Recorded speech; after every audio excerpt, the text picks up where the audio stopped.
Now you're nearing the end of your Terraria journey, and you're going to need stronger weapons to fight tough enemies that you're going to encounter from now on. In this video, I've got 5 weapons that I think are the best for the stage.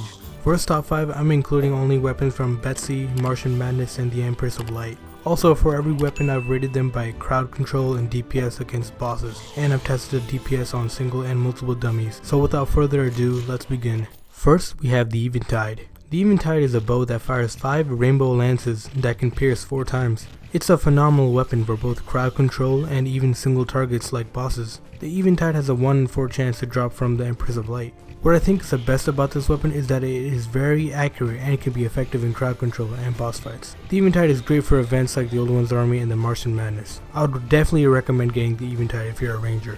Next up is the Charged Blaster Cannon. This is a magic weapon that charges up before firing a laser. First it fires a projectile that doesn't pierce, then it fires a projectile that does, and finally it fires a laser similar to the last prism. It has a 1 in 800 chance to drop from enemies in the Martian Madness event. This is an absurdly powerful weapon against crowds due to the infinite piercing this weapon has. Its effectiveness against bosses is alright, but I wouldn't recommend using this for boss fights. What I think is the best about this weapon is how easily you can take out a crowd with this weapon. This is probably the best weapon for events like the Old One's Army. At number 3 is the laser machine gun.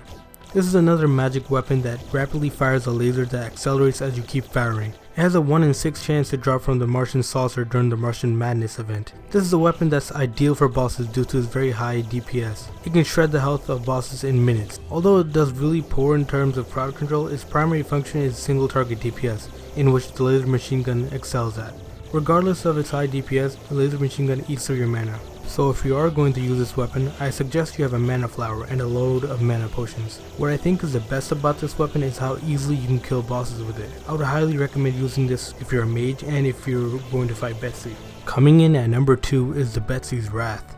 This is a magic weapon that fires 3 fireballs that inflict the Betsy's Curse debuff, which reduces the defense of enemies by a whopping 40 points.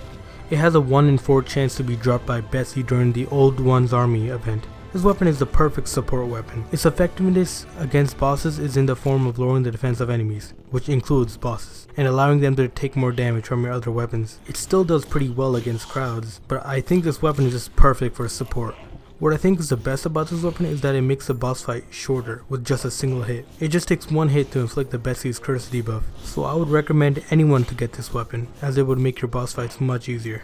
Finally, at the number 1 spot is the Flying Dragon. This sword is heavily underrated and underused. It was buffed in 1.4.1 and it had its damage doubled, making this weapon amazing. Just like the Betsy's Wrath, the Flying Dragon has a 1 in 4 chance to drop from Betsy. Like a lot of other swords, the Flying Dragon fires a slash projectile that not only pierces but also goes through walls. This is a great weapon for all types of situations, whether it's boss fights, crowd control, close quarters, you name it. What I think is the best about this weapon is its versatility and how well it performs in any situation.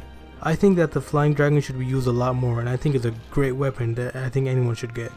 Those were some weapons that I thought were really good at this stage of the game.